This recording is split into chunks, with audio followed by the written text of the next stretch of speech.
It's the greatest decision I've ever made, hands down.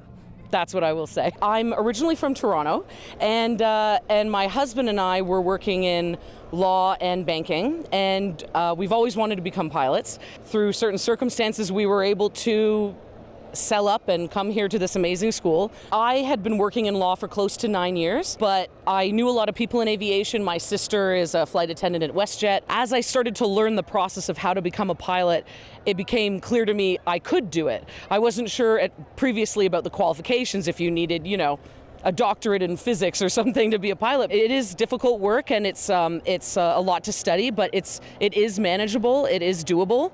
And once I learned kind of the process, I thought, wow, this is something we can actually do. And when I told my husband, who has his background is in aeronautical engineering, he said, let's crunch the numbers and see if we can move to Saskatoon. So we literally moved from Toronto mid-COVID, packed up the car and came here, and we had never been here before. It's just a wonderful place to learn. Conditions are amazing, weather's amazing, the cost is incredible. I would be in my office tower on Bay Street, and I would be looking at the planes coming down the island, and I said, oh, maybe in another life, but now I'm here. Just do it. Don't let anyone tell you you can't.